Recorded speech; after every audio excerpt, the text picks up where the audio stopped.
তারা যদি আল্লাহকে ভালোবাসতে চায় তাহলে আপনি নবীকে ভালোবাসতে হবে। খুব খেয়াল করবেন কথাগুলো, অল্প সময় কথা, আশা করি মনোযোগ দিবেন। আল্লাহ আল্লাহর নবীকে বলেন, আপনি আপনার উম্মতদেরকে জানিয়ে দিন, যদি তারা আল্লাহকে ভালোবাসতে চায় আপনি নবীকে যেন ভালোবাসে।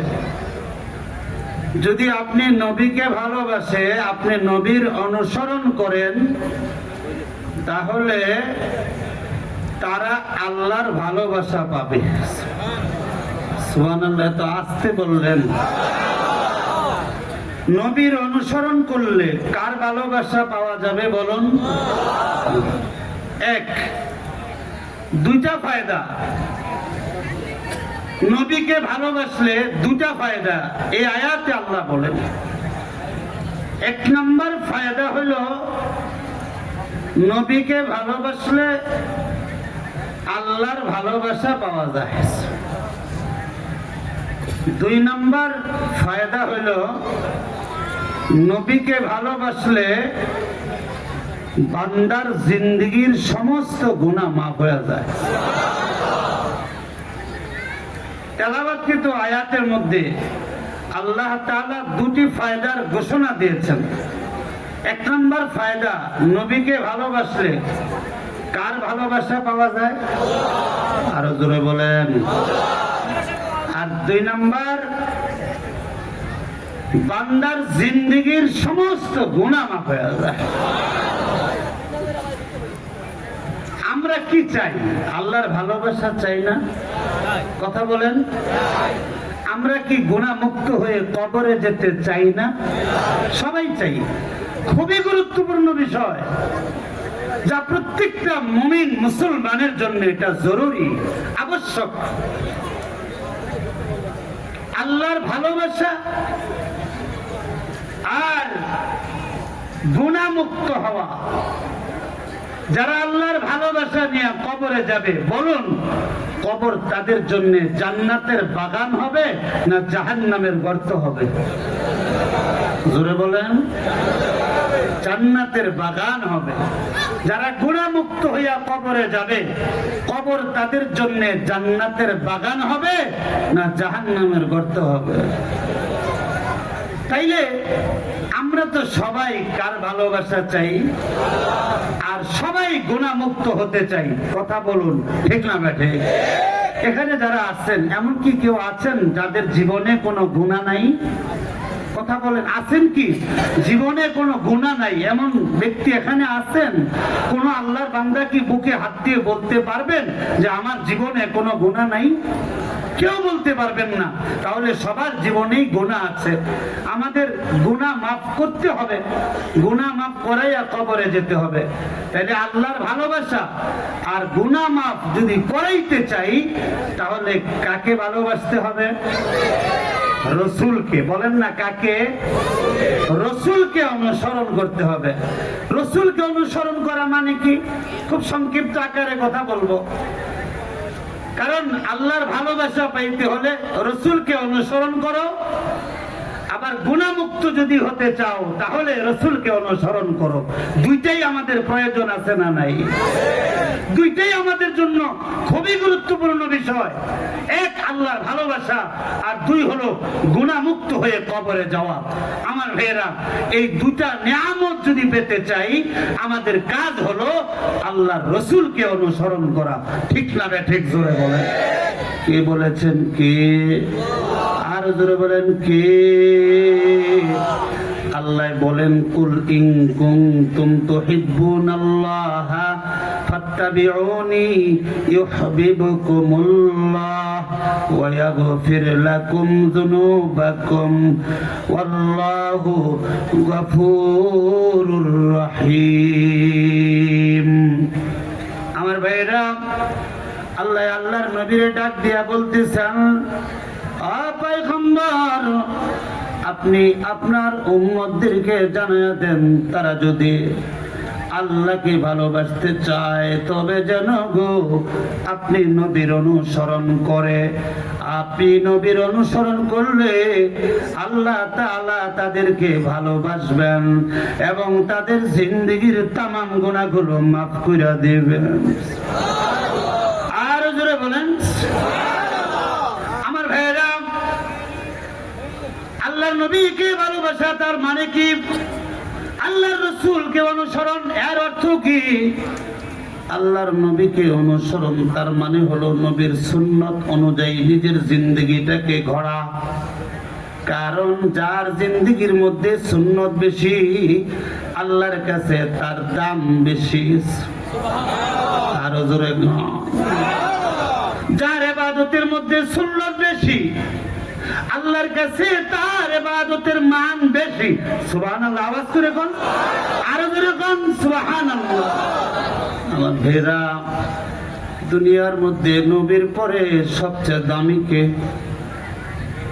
সাহাবীরা। বলেন বলেন বলেন, নবীর পরে আল্লাহর কাছে সবচেয়ে দামি কারা? আওয়াজ দিয়ে বলুন। আমার ভাইরা, সাহাবীরা এত দামি কেন? কারণ তারা তাদের জিন্দেগিটাকে রাসূলের সুন্নত দিয়া সাজিয়েছেন, তাদের জিন্দেগিটাকে সুন্নতের রং দিয়া রাঙিয়েছেন, যার কারণে আসমানের মালিক তাদের প্রতি সন্তুষ্ট হয়ে গেছেন। আল্লাহ তাআলা বলেন রাদিয়াল্লাহু আনহু, আল্লাহ তাদের প্রতি সন্তুষ্ট। সুবহানাল্লাহ। কাদের প্রতি সন্তুষ্ট বলেন তো? কেন? কারণ কি? আল্লাহ তাদেরকে ভালোবাসেন, আল্লাহ তাদের প্রতি সন্তুষ্ট। এর কারণ কি? বলে তারা তাদের জিন্দেগিকে সুন্নতের রঙে রাঙিয়েছেন। সুবহানাল্লাহ। আমার ভাইয়েরা, এই জন্যই তো সাহাবীরা এত দামি, নবীর পরে তাদের দাম বেশি। কারণ তাদের ভিতরটাকে তারা সাজিয়েছেন সুন্নতের রং দিয়া, তাদের বডিটারে সাজাইছেন সুন্নত দিয়া। এ ভাই, এই জন্যই তো সাহাবীরা আল্লাহর নবীর পরে অনেক বেশি দামি। কেন? কেন? একটাই কারণ, নিজেদেরকে সাজাইছেন নবীর সুন্নত দিয়া। কথা বলেন ঠিক না ঠিক? কেমন দামি একটু খেয়াল করেন, কেমন দামি। একদিন এক লোক প্রশ্ন করছেন আব্দুল্লাহ ইবনে মুবারক রাহমাতুল্লাহ আলাইহির কাছে। প্রশ্ন করে বলেন, আল্লাহর ওলি, আপনার কাছে জানতে চাই, হযরতে আমিরে মুআবিয়া, নবীর সাহাবী আমিরে মুআবিয়ার দাম বেশি নাকি উমর ইবনে আব্দুল আজিজের দাম বেশি? খেয়াল করেন, আমিরে মুআবিয়া হলেন নবীর সাহাবী, আর উমর ইবনে আব্দুল আজিজ রহমাতুল্লাহি আলাইহি তিনি হলেন তাবিঈ, সাহাবী না। নবীকে উমর ইবনে আব্দুল আজিজ দেখে নাই, সাহাবী দেখছেন। আর আমিরে মুআবিয়া নবীর দেখছেন, এই জন্য তিনি সাহাবী। সুবহানাল্লাহ বলেন। উমর ইবনে আব্দুল আজিজ রাহমাতুল্লাহি আলাইহিকে প্রশ্ন করলেন, ও আল্লাহর ওলি, আব্দুল্লাহ ইবনে মুবারককে প্রশ্ন করেন, আমিরে মুআবিয়ার দাম বেশি নাকি উমর ইবনে আব্দুল আজিজের দাম বেশি? এবার আব্দুল্লাহ ইবনে মুবারক বলেন, শোনো, অনেক রাগ করছেন এই প্রশ্ন করার পরে, কারণ একজন তাবিঈর সাথে সাহাবীর তুলনা হয় না। এই জন্যে আব্দুল্লাহ ইবনে মুবারক এত বেশি রাগ করছিলেন প্রশ্ন করার কারণে। কিতাবের মধ্যে আসছে অতীতে কোনোদিন এত বেশি রাগ করে নাই। আব্দুল্লাহ ইবনে মুবারক রাহমাতুল্লাহি আলাইহি বলেন, এই মিয়া, তুমি আমাকে কি প্রশ্ন করলা? শোনো, সাহাবী আমির ইবনে মুআবিয়ার দাম কত বেশি, শোনো শোনো।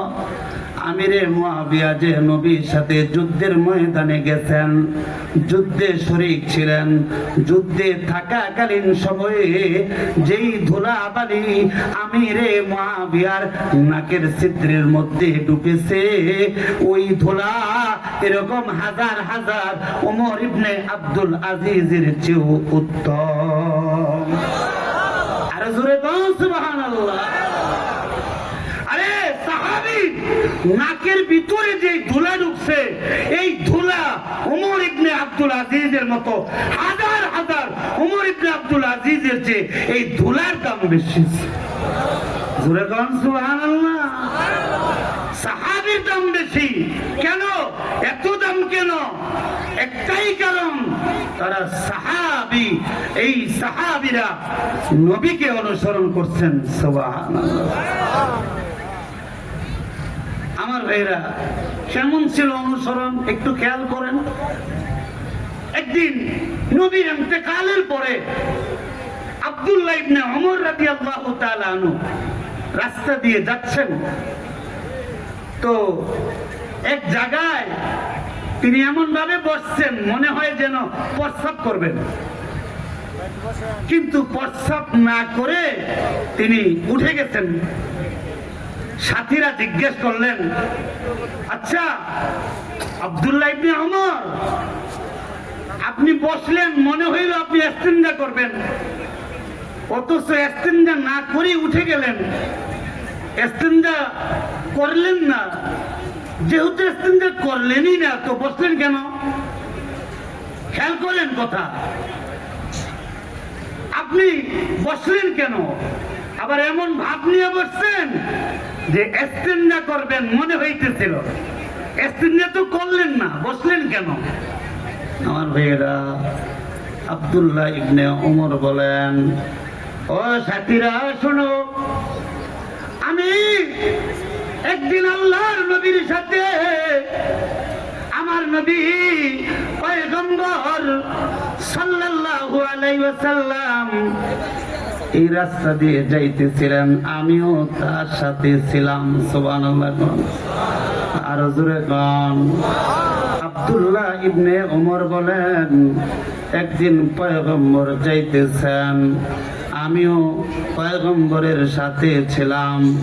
আমার ভাইরা, আব্দুল্লাহ ইবনে ওমর বলেন, আমি টাকা দেখলাম নবী এই জায়গায় বসছেন ইস্তেঞ্জা করার জন্য। আজকে নবী নাই, নবী দুনিয়া থেকে চলে গেছে। এই রাস্তা দিয়া আমি যাইতেছি, নবী যেহেতু এই জায়গায় বসছিলেন, যদিও আমার প্রস্রাবের চাপ নাই, তারপরেও নবীর অনুসরণ করতে যাইয়া এই জায়গায় একটু